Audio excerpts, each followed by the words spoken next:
spent the past couple of years in a crazy hot market. Louisville home sales decline as demand outpaces supply. Effective communication is at the core of any situation. If you master these two ideas, you'll have a chance of being successful at residential real estate marketing. I think you need to be looking for investment opportunities that move the needle. The market will never crash if demand exceeds supply. This is what I've been telling you all along. This is the Jay Pitt Show. And we're back, folks. Welcome back to the Jay Pitt Show, Talk Radio 1080. Here with my co-host, Mr. Ryan Harris. Ryan, how you doing, sir?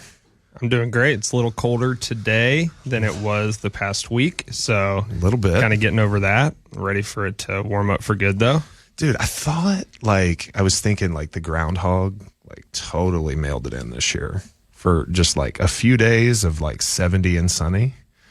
Unfortunately, actually, I went to Vegas. I was in Vegas. I was going to ask about that. And it was 50 and windy and gray in Vegas. And it was 70 and sunny here. It's never been such a raw deal with travel I think I've ever experienced. Yeah, I never really pay attention to the groundhog. But I tell you, I was listening to a podcast I listen to pretty regularly. And I don't remember this myself, but they were talking about somebody dropped the groundhog one year and it ended up passing away. Could you imagine being that guy? Phil? Punxsutawney Phil? I think it's a new one they have. They have a new Phil. I mean, Phil has been the groundhog for decades. There has to have been multiple Phils. They just name them all Phil. This is are they on Phil number 9 at this point? Maybe. I don't know. But yeah, I mean, premature, groundhog murder would probably be unfortunate for the guy that dropped him. Yeah, I think I stopped paying attention to it though, so it's okay. No, I mean it's complete lore. I mean I'm not going to put a lot of stock in a groundhog shadow anyway. Well, all right, so we're back. You're talking about Vegas, but talk a little bit. What are we seeing in the Louisville real estate market right now? Well, what are we seeing? That's a good question. It's more of the same. More of the same, and I like starting the show off this way because we don't want to lose sight of the fact that. This is a real estate show. I mean, we talk about a lot of things. We're going to talk about tech. We're going to talk about culture. We're going to talk about the economy. We're going to talk, opinions. But ultimately, real estate is our expertise. So that's what we'd like to talk about. I've explained in past episodes, I like looking because inherent seasonality is present in residential real estate. And we'll talk some more about commercial as we go and different trends with that too. But, seasonality is important to understand. Typically, we see, I talk about quotes that my father gave me all the time, but he would used to say, Q1 you list, Q2 you sell, Q3 you close, Q4 you go to Florida. That's what he said in residential real estate, which if you can decipher what he's meaning by that, really is you focus on listing inventory and finding property that you're going to bring to the market and offer for sale for the year. You do that in the early months leading up to spring, which buying starts to get busy. And then you focus on your clients looking to procure purchases or getting houses or, residential property sold when spring hits. Typically you run 30, 45, 60-day contracts, which pushes you out potentially into early Q3. You sell the remaining inventory you have in early Q3, you close it out, and then things get substantially slower when school starts. In the beginning of fall, late summer. And you get a little rush after school's back in, football season's kind of kicked off, pre-holidays. You got that last ditch effort for those people that missed the boat. And then, you try to really, really sprint through the finish line before Thanksgiving hits. And then you really do see a substantial slowdown after Thanksgiving. So I like looking at year-over-year statistics of the same weeks. The weeks seem good to me as a nice, perfect size chunk to be able to get enough data, but not too much to overanalyze. So anyway, this week we have seen a 28% drop, in inventory versus the same week last year, meaning we had 381 properties in the core market of Louisville, Kentucky, and surrounding counties, excuse me. So we have 9 areas in Louisville, and then you have Bullitt, you have Spencer, you have Shelby, you have Oldham. Those are all the counties that touch Jefferson. In those places, you had 381 listings come to market last year in this same week. This year we had 273. I like looking at inventory because, again, the two inputs that we focus on most are supply and demand. That's your supply side. On demand, we like to look at closings, closed sales. I do look at pending contracts. I do look at newly sold properties, but not all of them make it to the finish line, right? So, the best data set is closings. We know for a fact that that is a data point that we can rely on. Same week last year, 296 properties closed. This year, 254. So down 14%, substantial, but not as substantial as the inventory. So one could say the demand is outpacing supply once again, which is a constant that we've been seeing. Yeah, what stood out to me that you just said there is Q1 is technically like list season, and we're towards the end of Q1, but the number of listings is so far down. It just speaks to the inventory problem we're seeing in Louisville right now. Yeah, there's such little inventory, and you've even started to see the national economic news acknowledge it. Right? It is not the demand bust that everyone would have had you believe. There are still, despite rates being edging up, closer to 7, slightly above 7 for some small periods of time over the last, few weeks. And there's some unemployment. We're still seeing record low unemployment in the state of Kentucky. The governor just announced last week that, we've hit an all-time low in unemployment in the state of Kentucky, which is great. Economic development has not been an issue with this administration.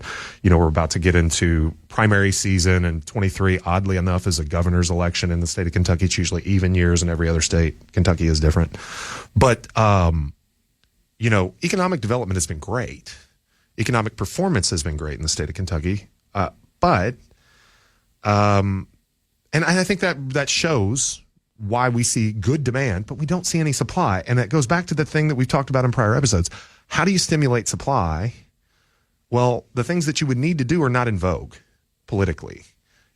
Stimulating business owner types, self-employed types, it's not in vogue. It's something that is politically, toxic to discuss. What is convenient to discuss is how to stimulate demand, which unfortunately just exacerbates the supply problem. You spend more money to chase the same number of properties. Supply and demand simply tells us the prices go up. Homes become less affordable and makes it harder for the people that follow the entry-level purchasers to get into a house. That's unfortunately the situation. Yeah, you talked about mortgage rates going up there too.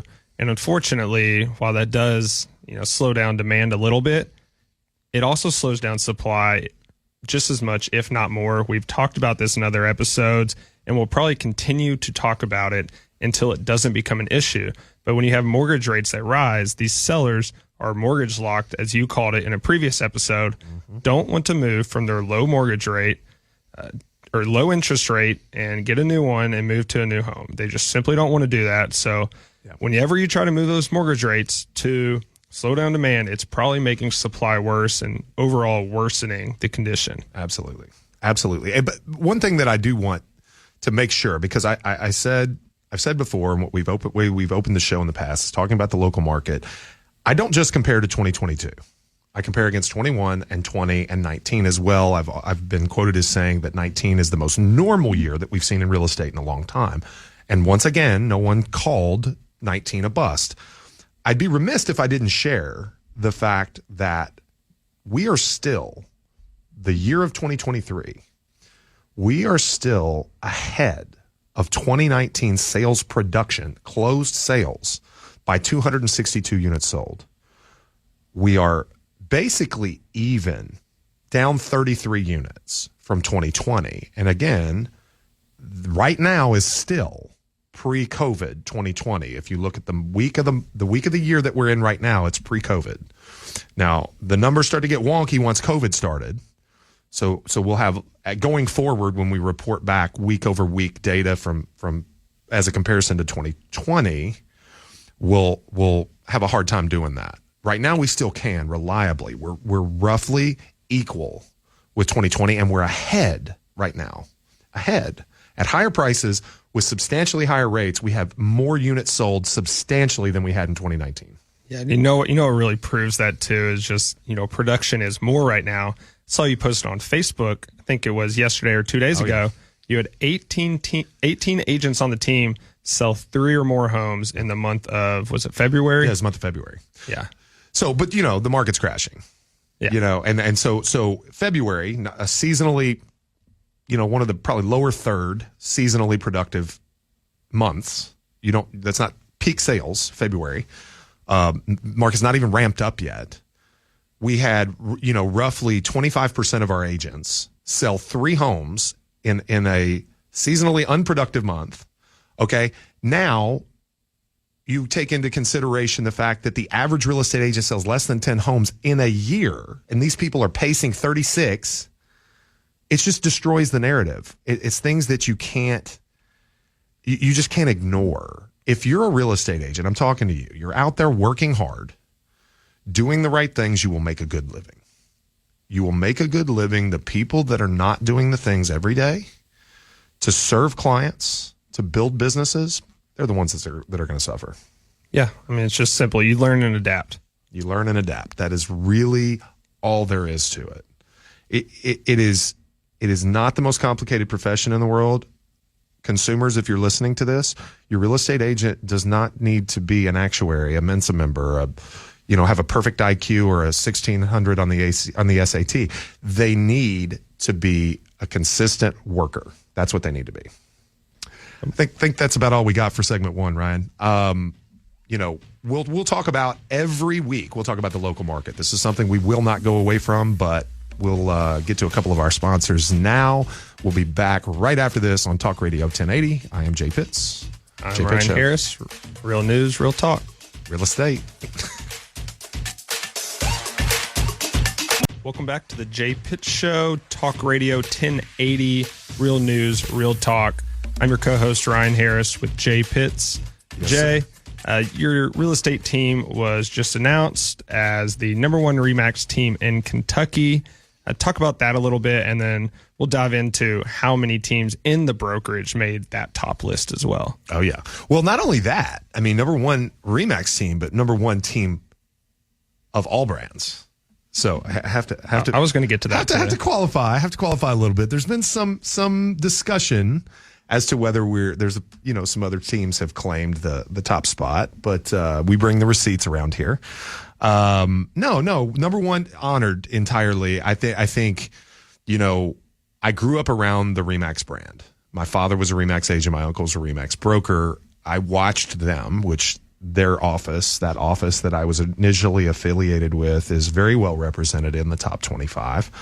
And in fact, my uncle is number 2 on the list, which I don't think he was last year. I think he snuck up a spot. Were you is this the second year in a row, number 1? Second year in a row, we were number 1. We were number 1 in 2015, but that was prior to opening of Remax Premier Properties, and I was technically a member of my father's team. We had a Louisville division and an E-Town division, and when you combine the two, we were number 1. But until 21, we were not number 1. We were number 2 for several years in a row. And, a gentleman who's a fixture in the Louisville real estate community was number 1 for quite some time. But we have substantially surpassed. We're number 19 in the country. There is no other team in the state of Kentucky in the top 50 nationwide. We were number 19. So how good does that feel? Well, I know you're a very competitive person, so you don't have to downplay it. I am. It feels good. I'm very competitive. It's I tell the team that while I appreciated number 2, if it wasn't 1, you didn't. No, I didn't. I didn't, honestly. I wanted to acknowledge their efforts, but I wasn't okay at number 2. Why do you think you are so competitive? Do you think it's because you have a brother? What do you think it is that made you competitive? I had a conversation with somebody about this not too long ago, and I think why I'm so competitive, I do have a brother, and it's about competing, and we got on this long talk about our single children without siblings. Are they as competitive? It'd be interesting to see a study or not that you can study competitiveness, but it's fun. Well, I think you probably could. Somebody would figure out how to do it. But no, I don't know that it's because I had a brother. He's 4.5 years younger than me. So we were removed enough in age that we weren't really competition for one another. But he might take that personal. He absolutely would. He competes with me. I've never viewed it as a need to compete with him. I try, and I think he would agree with this, in any opportunity that I have to lift him up, even if it's to my own detriment. Now I'm not going to like completely take one on the chin for him, but if I have the opportunity, I'll give you a good example. Dad was in real estate. Zach and I are both in real estate in Louisville. Dad would find referrals from time to time, and he would want to pass along a referral here and there. And if there was a question as to, sometimes dad did a good job. He's like, okay, this is a guy that would work well with Jay. This is a guy that would work well with Zach. But if there was ever a question, I'd say, give it to him. For me, I always thought I'll be fine. Right. And he will too. He's very accomplished. He actually just got a Lifetime Achievement Award, which is phenomenal effort, a phenomenal recognition with Remax. He did it in 7 years, which is incredible. It's the earliest possible opportunity you can do that. So, congrats to him on that. He's very accomplished at what he does. But for me, I was just like, yeah, I'll be fine. Give it to him. He wants to compete, wants to lift himself up. I'm 5 years ahead of him. I've often told him, I said, dude, you can't compare yourself to me because I've been doing it 5 years longer. Like, the maturation of a career that happens in that 5-year time span, like, it just can't be measured, right? You will never catch up until I quit. Like, it's just, that's the way real estate runs. It's cyclical, right? I have to step away from it for things to become more equitable. Needless to say, your question, why? I think I've considered it. I am very type A, disc profile 99D, right? Like, those of you that are familiar with the personality profile that is disc, almost non-existent S and C. I'm gregarious. I'm like a 78I, which is kind of like your outgoingness. But 99, it rules. It overruns. Under stress, it comes out big time. But I'm also not only just type A, I'm a firstborn. Okay? I'm a firstborn son of a firstborn mother and a firstborn father. Right? And, they were firstborns of large families, substantially older than most of their siblings. So they were like, go to work at 16, make your own way, pay for everything. You know what I mean? And like, Dad literally groomed me to be this way. Nothing was given. Everything was earned. And, while I had a very fortunate childhood, I worked for it. I didn't know that he was capable of helping more than he did, because he wouldn't let me know it. And so that I think has a lot to do with it. Yeah. So, I have a lot of similarities to everything you just said there. Brother like you, dad who grew up in the industry, but kind of transition away from that. So we talked about you being number one Remax team in Kentucky, but you got to be even more proud of this right here. 9 of the top 25 teams and 3 of the top 6 teams came from the brokerage. Yeah, that is incredible. And funny enough, I've number 4, Tracy French team, number 6, Scott Radcliffe team. I've challenged both of them independently to be, this is such a type A challenge. I've challenged them both to be number 2 next year. Like, wouldn't even consider the fact that they could beat me and become number 1. And they both let me know about it, by the way, because they're type A, both of them. But, I said, what, I need you guys to be number 2. I want literally 1, 2, 3. So like, I should be really proud, and I am, trust me, but I'm already thinking about how we can improve it. I've also challenged, Matt Hoagland and Bobby Pinkston and Jeremy Byers, my brother Zach, Teresa Wallace, Sean Williams, the other, 6 in the top 25. I'd like to have 7 of the top 10. How much do you think you learn from coaching other team leaders? Oh, I learn by teaching. A lot of people tell me that, my assertiveness is a good quality. It can certainly be a bad one. But I'm not afraid to share an opinion in the moment. I'm not afraid to test it. I'm not afraid to admit when I'm wrong either. When I completely, flub on something. But it's just drawing from a wealth of, if you look at the trainings we do and how collaborative everything is, I draw from others' experiences. It's why I curate training that allows people to learn from others' experiences. And so, yeah, I learn from them. They all teach me something. In fact, Scott was on my team.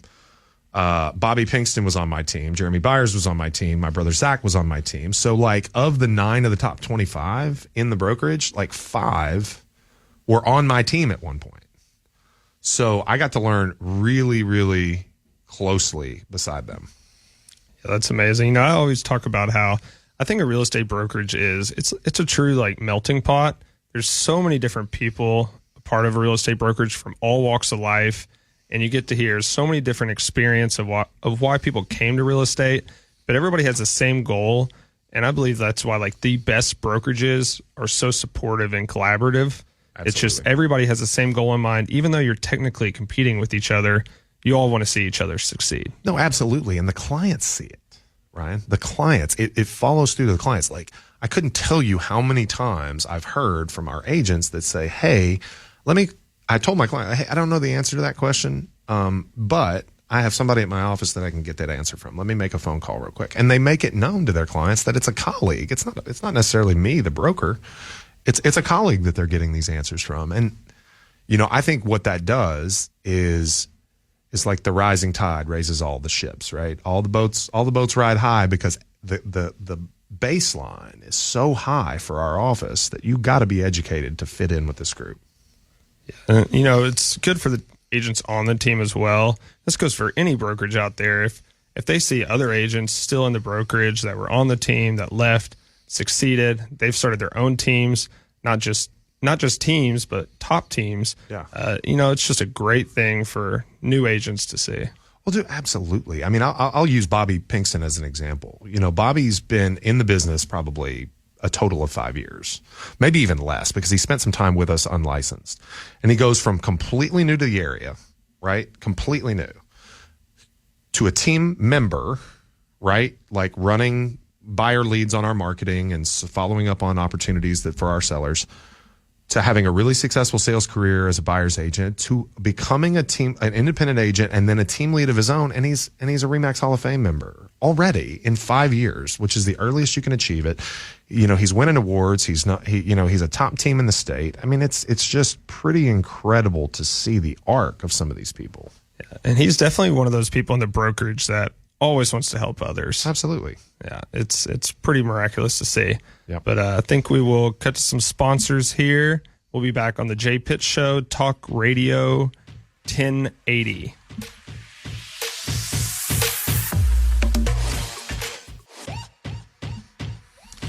And we're back, folks. Jay Pitt Show, Talk Radio 1080.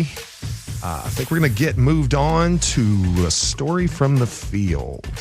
Yeah, so we've done this segment every time now. Yeah. We're going to keep doing it. And, I really enjoy this one because it's agents listening can learn, consumers out there listening that might want to buy a home soon or have and might be looking for a new one. Everybody can learn something from this. So the one we have this week, an agent in the office had an investor come to them and ask, besides UofL, what are the general industries, and do you have some idea of what makes Louisville a good market to invest in? So this is an investor out there probably buying rental properties that wants to know what makes Louisville such a good place to invest in. Well, I love the question, and I must say this is the number one agent on our team.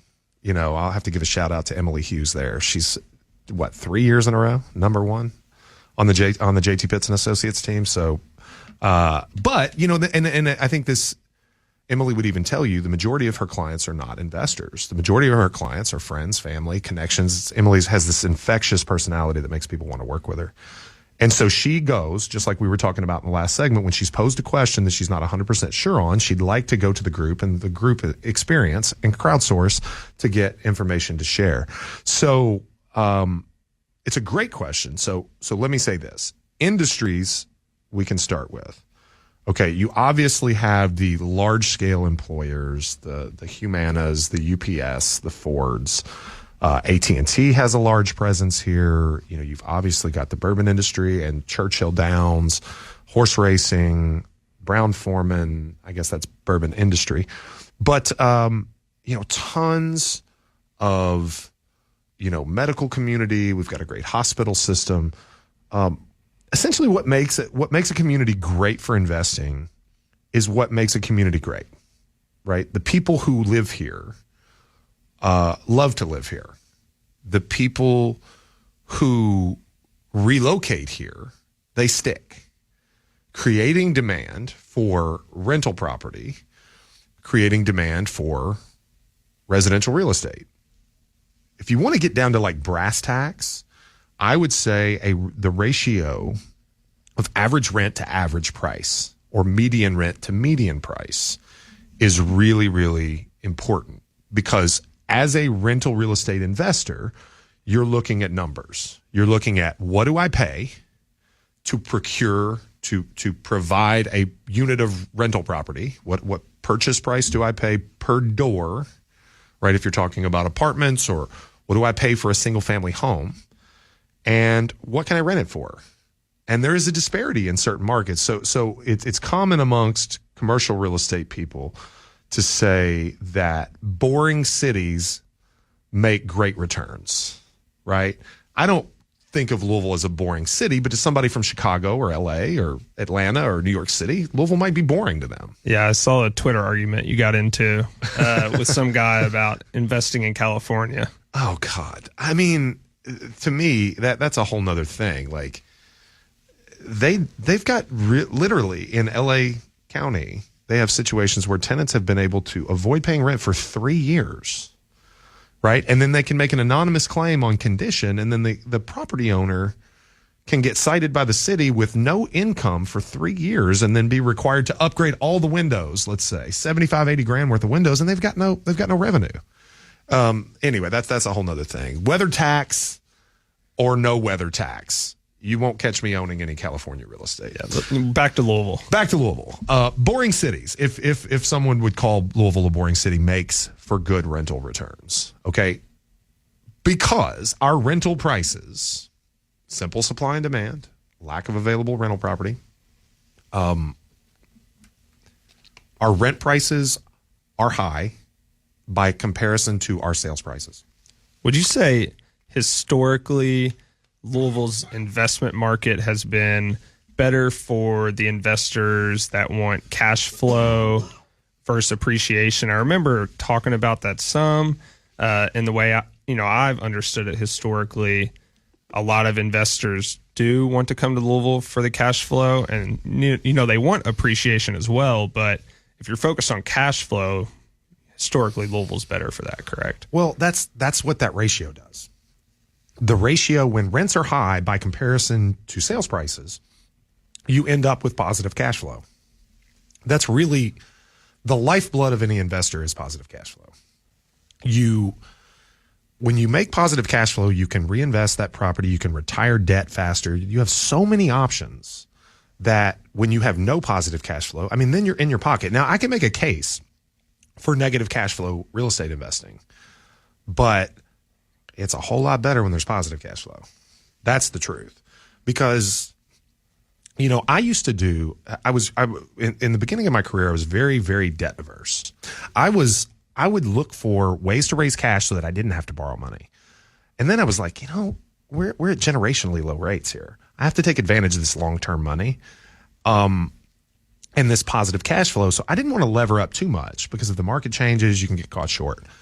But if I'm at 75% financing and I've got $500 a unit in positive cash flow, well, it doesn't take very many units to where I can cover the monthly debt service on a whole nother investment with just the positive cash flow. So then I started figuring out that I could run farther faster with positive cash flow and proper use of debt. Now, with rates at 7, different story, right? But rates were not always they haven't always been at 7 over the last 5-6 years. How long into your career did it take you to figure out that what you were just talking about borrowing money? Well, as I've said many times, it was influence from others, mentors, that got me to not like debt. And then I was just like, you know what? I'm not getting very far very fast here. I don't have any debt. I've got a lot of equity.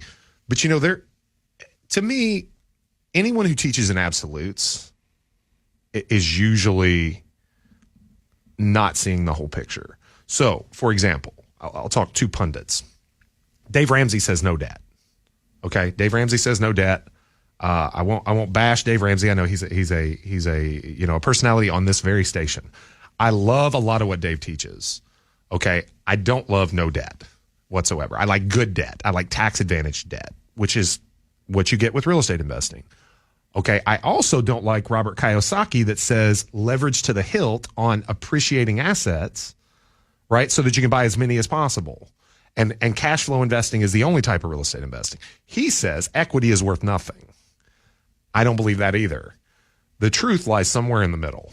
Okay, so for me, if I want to buy 10 pieces of rental property this year, well, I will not have enough active income to pay cash or the ability to save enough to buy 10 pieces of real estate, no matter how much money you make, right? Very, very few people can go out and buy $200,000. It's $2 million. Who's got $2 million laying around? Unused, unleveraged, non-performing. You don't. So what do? You try to come up with 20% of that, which is still a lot of money, mind you. Okay, you save for 20%. You find a mechanism to raise 20%. And then you go buy 10 pieces of real estate and you make sure you have positive cash flow so that you can then retire the debt faster than you would with just straight amortization.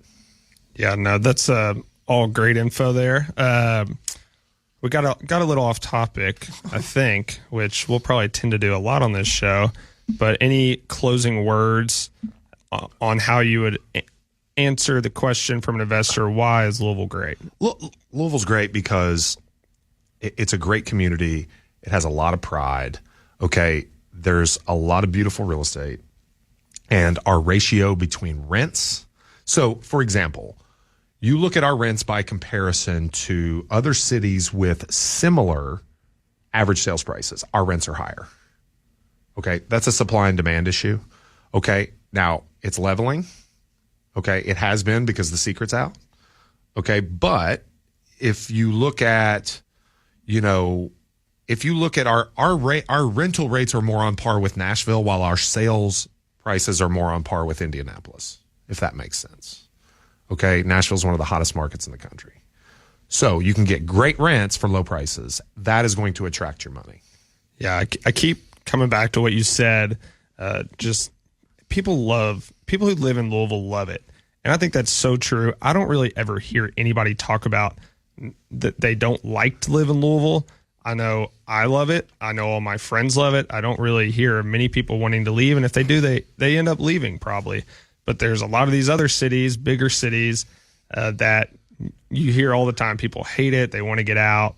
Yeah. But yeah, I think that's what makes Louisville so great is people are loyal to the city and they really do love it. And it's such a great community. Yeah, I agree. I firmly agree. And again, I know that's a little subjective. Okay. The objective part is our rents are high. Our rents are high and our sales prices are low. Now, rents are probably increasing at an equal pace to prices. But that lets a little bit of the air out of the balloon for investor interest. But as long as the competing markets have the same sort of dynamic, well, then you're going to see people continue to look at Louisville real estate. Yeah. And real quick before we end this and cut to our sponsors, I want to go back. We were talking about Emily Hughes being the top agent on the team, selling $15 million plus in real estate. And I think it's a really important lesson. You talked about how she sells all that real estate, but when she had a question, she still came to the team about it. Absolutely. And asked other people that might be a better expert on that area than her. I think that is such an important lesson for anybody in any business, no matter how long you've been doing it, how successful you are at it. There's always something you don't know, and you don't need to act like you know everything. No, having all the answers is boring. To be quite honest, it's boring. Well, it's also a lot of ego there, presuming to have the answer. Now, I share opinions, but I make it clear that I'm sharing an opinion. I don't think that my opinions should be taken as fact. Do your own research. Do your own, if you disagree with me, I'm more than happy to in a friendly way, debate you on it. It doesn't have to be an argument. Yeah. And everybody can tell who is a know-it-all, and nobody likes a know-it-all. So, but that's it. We'll cut to our sponsors one last time, and we'll join you back here on the Jay Pitts Show, Talk Radio 1080.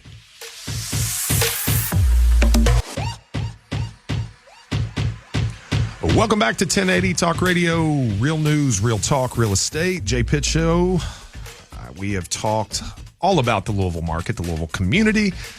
We made a commitment here to kind of, review some of the social media activity that we get into here in the real estate business. I think we're going to do a little bit of that in this segment. Yeah, as salespeople or real estate agents, social media is a lot of your business, and you got to be very active on there. And sometimes that leads to arguments or just interesting things you retweet that you believe in. And, Jay, I saw this week, found this one really interesting. You retweeted this tweet. It said, if you're dropping a deal based on something you've discovered during physical inspections, you never should have done the deal in the first place. Can you elaborate? Yeah, it's something I feel pretty passionate about. It kind of goes back to my days as an REO listing agent. REO being real estate owned, referring to the line item on a bank's balance sheet where they hold the foreclosed real estate that they've made loans against. So I was an agent that liquidated properties that were recovered in foreclosure by some of the nation's largest banks. That started in 2008, ran pretty hot and heavy till about 2013. Then it pretty much dried up. But I used to get so frustrated because during those years, there were not many sales. The only thing that was reliably selling were these bank foreclosures because the banks were able to take steep discounts, whereas normal sellers couldn't. And I was the one that was the gatekeeper, right? I had all these great investments, and people would just beat my door down, man, like blow my phone up, looking for an opportunity, trying to kind of work me over for a better than their fair share kind of opportunity.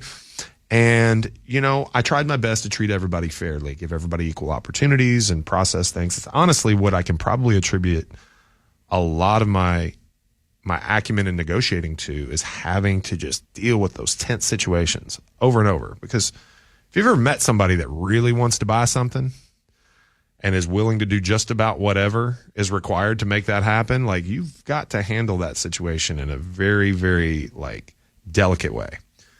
So what used to frustrate me the most was these people that would pull out all the stops. And you see it now in multiple offers. You see buyers waiving inspections, appraisals, because we have such limited inventory, even with the market slowing down a little bit, people just kind of selling out to get a piece of property bought. And what would always frustrate me is within a few days of doing anything and everything, saying whatever, doing whatever was required to just get the property under contract, they would flake out on inspections over things that were less than alarming. Number one, if you're buying a bank foreclosure, you're buying it as is, where is. You sign an initial no less than 10 items in the contract that say that. So you are fronting the expectation that you're a professional, that you know what you're doing, you know what you're getting into. And I do understand that there are things that we call latent defects, hidden behind walls, things like that you have no way of knowing about. But I think if you're going to be a successful investor, which is what this is mostly pointed towards, but even a real residential homeowner, you should take it seriously enough to educate yourself to know what the physical issues are. Okay? To be ready and have negotiated appropriately. You shouldn't find out that the furnace is old on an inspection and kill a deal over it. You should have known that the furnace was old. It's not that difficult to figure out. The roof. You can see it. You can see it. And you're not cutting open walls, right, in an inspection to look inside to find out if there's moisture damage. And in fact, even if there is moisture damage inside the walls, there's a sign somewhere. And that should have been raised at negotiation, not during inspection, There are very, very, very few items. This is good. This is kind of real estate nitpicks right here. It kind of is, man. I get frustrated. I get frustrated, especially when professionals, investors or agents, and agent investors are sometimes the worst. Like, I had a guy that bought a lot of rental property from me back in the day, a lot. And you know what he said to me? He said, I'll never cancel a deal. I'll never cancel a deal. I can handle anything that comes up.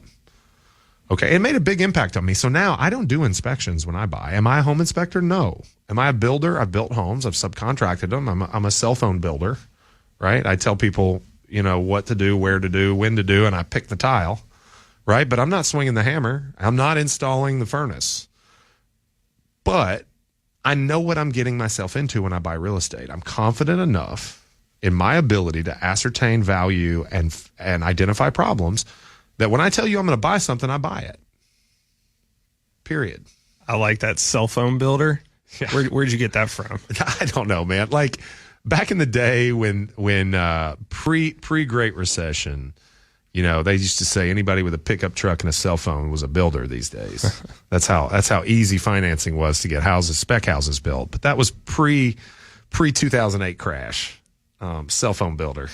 I think it makes sense. I drive a Toyota Tundra, and the center console, it slides forward, which I think is so you can put like a notepad and maybe write on it. Like, I'm never using this. Like, this was definitely made for a builder. That's for cell phone builders. It's for cell phone builders, man. That's funny. But yeah, that's what I mean. That's what I mean by that. And I'm not really. I mean, look, I understand that there's a supreme amount of anxiety and fear, and this is why you need a good professional. Because if you're looking at a house with me, I'm not going to let you. I can tell you the last time I had a buyer that killed a deal on inspection.